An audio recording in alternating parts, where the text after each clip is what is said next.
साल 2025 तुला वार्षिक राशिफल।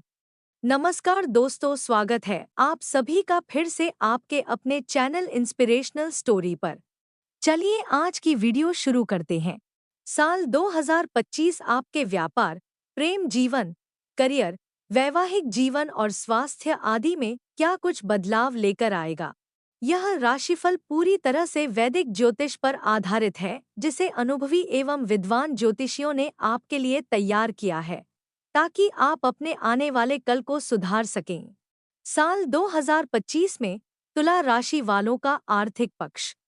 तुला राशि वालों, आपके लाभ भाव के स्वामी सूर्य ग्रह साल भर में कुछ महीने अच्छे तो कुछ महीने कमजोर, जबकि कुछ महीनों में मिलेजुले परिणाम देते हुए प्रतीत हो रहे हैं। ऐसी ही स्थिति धन भाव के स्वामी मंगल की भी रहने वाली है। अतः इन दोनों ग्रहों के अनुसार आर्थिक मामले में साल मिलाजुला रह सकता है, लेकिन धन के कारक बृहस्पति का गोचर मई महीने के मध्य के बाद काफी अच्छा होने वाला है। स्वाभाविक है कि यह आर्थिक रूप से आपको काफी अच्छी मजबूती दे सकता है। हालांकि मई मध्य के पहले भी बृहस्पति का प्रभाव धन भाव पर रहेगा। अतः बचत किए हुए पैसों को लेकर कोई परेशानी नहीं होगी, लेकिन नए सिरे से कमाई करने में थोड़ी सी कठिनाई रह सकती है। अर्थात आर्थिक दृष्टिकोण से साल 2025 मिलाजुला रह सकता है। तुला राशिफल 2025 के अनुसार साल का पहला हिस्सा औसत परिणाम देता हुआ प्रतीत हो रहा है, जबकि साल का दूसरा हिस्सा काफी अच्छे परिणाम देता हुआ प्रतीत हो रहा है। मार्च के महीने तक अपने बचाए गए पैसों को संभाल कर रखना होगा। कहीं गलत जगह निवेश बिल्कुल नहीं करना है।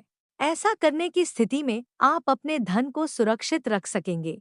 वहीं मार्च के बाद शनि की दृष्टि का प्रभाव धन भाव से समाप्त हो जाएगा और आपके पैसे काफी हद तक सुरक्षित रहेंगे। अर्थात फिजूल खर्ची नहीं होगी, अप्रत्याशित खर्च नहीं आएंगे और समझदारी दिखाते हुए आप अपने धन को सुव्यवस्थित कर सकेंगे। साल 2025 तुला राशि वालों को स्वास्थ्य के दृष्टिकोण से मिले जुले परिणाम दे सकता है। हालांकि परिणाम पिछले साल की तुलना में ज्यादा अच्छे रह सकते हैं। साल की शुरुआत से लेकर मई महीने के मध्य तक बृहस्पति का गोचर 8वें भाव में रहेगा, जो पेट, कमर या बाजू से संबंधित कुछ परेशानियां दे सकता है। वहीं मार्च के महीने तक शनि का गोचर पेट और मुख से संबंधित कुछ परेशानियां दे सकता है। इसके बाद शनि का गोचर अच्छे परिणाम देने लग जाएगा। बृहस्पति भी मई महीने के मध्य के बाद अच्छे परिणाम देगा, लेकिन इन सब के बीच मई महीने के बाद से राहु का गोचर पेट से संबंधित कुछ परेशानियां देना चाहेगा। अर्थात साल के पहले हिस्से में स्वास्थ्य का अधिक ख्याल रखना जरूरी रहेगा। इसके बाद परिणाम धीरे धीरे करके बेहतर होने लग जाएंगे। बस छोटी मोटी विसंगतियां ही रह सकती हैं। बाकी सावधानी रखने की स्थिति में आप अपने स्वास्थ्य का बेहतर आनंद ले सकेंगे। साल 2025 स्वास्थ्य से संबंधित मामलों में मिलेजुले परिणाम दे सकता है। साल का दूसरा हिस्सा स्वास्थ्य के दृष्टिकोण से ज्यादा अच्छा कहा जाएगा। तुला राशि वालों, व्यापार व्यवसाय की दृष्टिकोण से साल 2025 तुलनात्मक रूप से काफी अच्छा रह सकता है। हालांकि साल की शुरुआत थोड़ी सी धीमी रह सकती है। अर्थात शुरुआती महीनों में कार्य व्यापार कुछ धीमा चल सकता है। नई योजनाएं बनाने में भी कठिनाई रह सकती है। या तो नई योजनाएं अच्छी नहीं लगेगी अथवा उनमें कुछ त्रुटियां रह सकती है, लेकिन मार्च के महीने के बाद शनि ग्रह के गोचर की अनुकूलता आपके सोचने और प्लान करने की क्षमता को बेहतर करेगी, जिसका सीधा असर आपके व्यापार व्यवसाय पर सकारात्मक रूप से पड़ेगा। बृहस्पति का गोचर भी मई महीने के मध्य के बाद अनुकूल हो जाएगा। इन सभी कारणों से आपका व्यापार व्यवसाय अच्छा चलेगा। व्यापारिक यात्राएं सफल रहेंगी। वरिष्ठों का अच्छा मार्गदर्शन मिलेगा। इन सभी कारणों से आप अपने व्यापार व्यवसाय में अच्छा कर सकेंगे। तुला राशि वालों, नौकरी के दृष्टिकोण से भी साल 2025 तुलनात्मक रूप से बेहतर रहेगा। अर्थात पिछले साल की तुलना में यह साल अच्छा रहने वाला है। यदि आप नौकरी में बदलाव करना चाह रहे हैं, तो मार्च के बाद बदलाव करना ज्यादा अच्छा रहेगा। वैसे संभव हो तो मई महीने के मध्य के बाद बदलाव किया जाए, क्योंकि मई महीने के मध्य के बाद किया गया बदलाव और भी ज्यादा अच्छे परिणाम दे सकता है। अर्थात साल के शुरुआती महीने खासकर मार्च तक का समय नौकरी में कुछ धीमापन दे सकता है। आपके सहकर्मी और प्रतिस्पर्धी आपको परेशान करने की कोशिश कर सकते हैं, लेकिन मार्च के महीने के बाद आप सार्थक जगह प्राप्त कर लेंगे। तुला राशिफल 2025 के अनुसार बदलाव के दृष्टिकोण से मई महीने के मध्य के बाद का समय काफी अच्छे परिणाम दे सकता है। ऐसे में हम कह सकते हैं कि नौकरी के दृष्टिकोण से साल 2025 मिलाजुला रह सकता है। साल का शुरुआती हिस्सा थोड़ा सा कमजोर तो वहीं दूसरा हिस्सा काफी अच्छे परिणाम दे सकता है। नौकरी में बदलाव, प्रमोशन और उन्नति के रास्ते मई महीने के मध्य के बाद अपेक्षाकृत और अच्छे हो सकेंगे। तुला राशि वालों, शिक्षा के दृष्टिकोण से भी साल 2025 आपको मिलेजुले परिणाम देता हुआ प्रतीत हो रहा है। हालांकि खूब कड़ी मेहनत करने वाले विद्यार्थी और शोध के विद्यार्थी ज्यादातर समय अनुकूल परिणाम प्राप्त करते रहेंगे, लेकिन पढ़ाई के प्रति ज्यादा गंभीर न रहने वाले विद्यार्थियों को साल के पहले हिस्से में तुलनात्मक रूप से कमजोर परिणाम देखने को मिल सकते हैं। साल का दूसरा हिस्सा विशेषकर मई महीने के मध्य के बाद से ही शिक्षा के स्तर में तेजी के साथ सुधार देखने को मिल सकता है। ऐसे विद्यार्थी जो जन्म स्थान या अपने वर्तमान निवास से दूर रहकर पढ़ाई करने की इच्छा रख रहे हैं और बाहर जाकर पढ़ाई करने की कोशिश भी कर रहे हैं, उनकी कोशिश कामयाब हो सकती है। विदेश जाकर पढ़ने की इच्छा रखने वाले विद्यार्थी भी अच्छे परिणाम प्राप्त कर सकेंगे। साथ ही साथ विदेश में रहकर पढ़ाई करने वाले विद्यार्थी भी अच्छे परिणाम प्राप्त कर सकेंगे। धर्म व आध्यात्म से संबंधित शिक्षा प्राप्त करने वाले विद्यार्थियों के लिए भी मई महीने के मध्य के बाद का समय काफी अच्छा रहेगा। हालांकि इसी समय अवधि से अर्थात मई महीने के बाद से ही राहु का पंचम भाव में होना प्राथमिक शिक्षा प्राप्त करने वाले विद्यार्थियों के मन को उच्चाटित या उद्विग्न करने का काम कर सकता है। अर्थात बार बार आपका फोकस आपके विषय से हट सकता है, जिसे लगातार कोशिश करके आपको बनाए रखना है, तभी जाकर आप अच्छे परिणाम प्राप्त कर सकेंगे। तुला राशि वालों, लव लाइफ के दृष्टिकोण से साल 2025 मिलाजुला रह सकता है। कुछ मामलों में परिणाम थोड़े से कमजोर भी रह सकते हैं। साल की शुरुआत से लेकर मार्च के महीने तक पंचम भाव में शनि ग्रह का प्रभाव रहेगा। हालांकि शनि ग्रह अपनी राशि में है, लेकिन शनि नीरस ग्रह होते हैं जो पंचम भाव में होकर प्रेम संबंधों में निरसता के भाव दे सकते हैं। अर्थात लव लाइफ में कोई खास मजा नहीं रहेगा। एक दूसरे के प्रति खींचातानी वाले भाव रह सकते हैं, यानी प्रेम के स्थान पर आप एक दूसरे में कमियां निकालने का काम कर सकते हैं। यदि वास्तव में ऐसा हो रहा हो तो उससे बचने की जरूरत है। मार्च के बाद शनि का प्रभाव पंचम भाव से दूर हो जाएगा, अतः पुरानी गलतफहमियां व परेशानियां दूर होंगी, लेकिन मई महीने के बाद राहु पंचम भाव में आ जाएंगे, अतः नए सिरे से कुछ गलतफहमियां शुरू हो सकती हैं।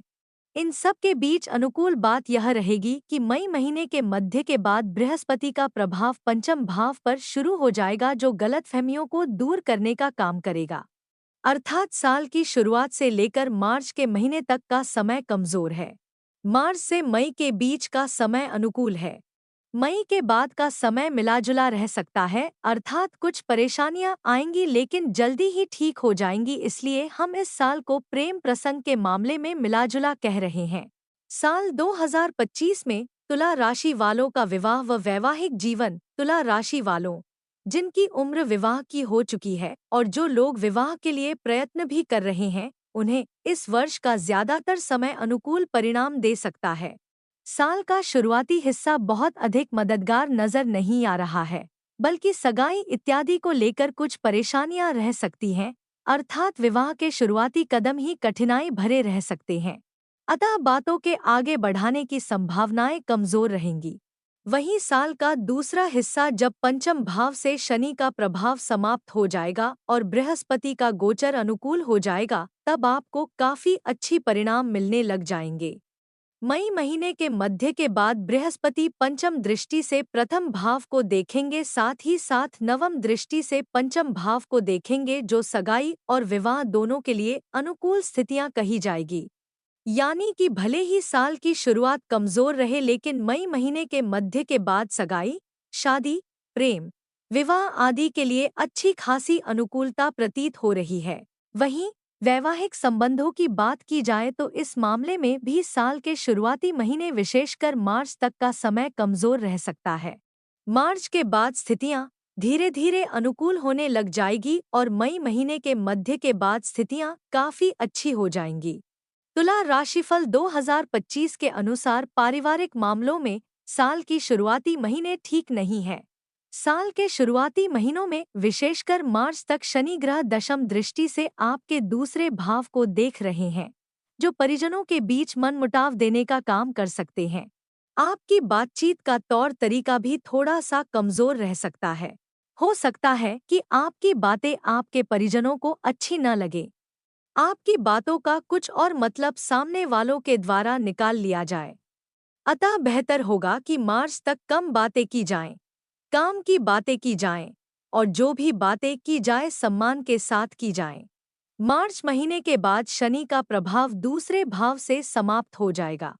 फलस्वरूप पारिवारिक मामलों में धीरे धीरे करके अनुकूलता का ग्राफ बढ़ने लगेगा और धीरे धीरे करके सब ठीक हो जाएगा। वहीं गृहस्थ संबंधी मामलों की बात की जाए तो इस मामले में इस वर्ष लंबे समय तक कोई प्रतिकूलता नजर नहीं आ रही है। साल के शुरुआती महीनों में भले ही बृहस्पति 8वें भाव में रहे लेकिन नवम दृष्टि से चतुर्थ भाव को देखेगा, जो गृहस्थ संबंधी मामलों में कोई बड़ी परेशानी नहीं आने देगा। वहीं मई महीने के मध्य के बाद बृहस्पति की पोजीशन काफी अच्छी हो जाएगी, जो हर मामले में आपके लिए मददगार बनेगी। अर्थात इस वर्ष गृहस्थ संबंधी मामलों में किसी भी बड़ी परेशानी की योग नहीं है। साल 2025 में तुला राशि वालों का भूमि, भवन, वाहन सुख। तुला राशि वालों भूमि और भवन से संबंधित मामले में इस वर्ष किसी बड़ी समस्या के योग नहीं है। आप अपने कर्मों और प्रयत्नों के अनुसार परिणाम प्राप्त करते रहेंगे। यदि आप कोई जमीन या भूखंड खरीदना चाह रहे हैं तो बस दिल से कोशिश करने की और संबंधित धन इकट्ठा करने की आवश्यकता रहेगी और आप भूमि और भवन से संबंधित अपनी मनोकामना की पूर्ति कर सकेंगे। कंपेयर करें तो साल का दूसरा हिस्सा इस मामले में ज्यादा अच्छा कहा जाएगा। यद्यपि साल का पहला हिस्सा भी अच्छा है, लेकिन तुलनात्मक रूप से दूसरा हिस्सा और भी ज्यादा अच्छा रह सकता है। वाहन से संबंधित मामले की बात करें तो इस मामले में भी आपको अच्छे परिणाम मिल सकते हैं। शुक्र ग्रह का गोचर ज्यादातर समय अनुकूल परिणाम देता हुआ प्रतीत हो रहा है। बृहस्पति का गोचर भी चतुर्थ भाव पर अनुकूलता डालता रहेगा। इन सभी कारणों से आप अपनी सार्थक इच्छा के अनुरूप वाहन सुख भी प्राप्त कर सकेंगे। साल 2025 में तुला राशि वालों के लिए उपाय। नंबर 1, शुक्र का बीज मंत्र का जाप करें 108 बार। नंबर 2, प्रतिदिन हनुमान चालीसा का पाठ करें। नंबर 3, प्रतिदिन उगते हुए सूर्य को जल चढ़ाएं। प्रिय दोस्तों, आज की हमारी वीडियो आपको कैसी लगी हमें कमेंट करके बताएं। अगर आपको हमारी वीडियो अच्छी लगी हो तो कमेंट बॉक्स में जय सूर्य देव जरूर लिखें।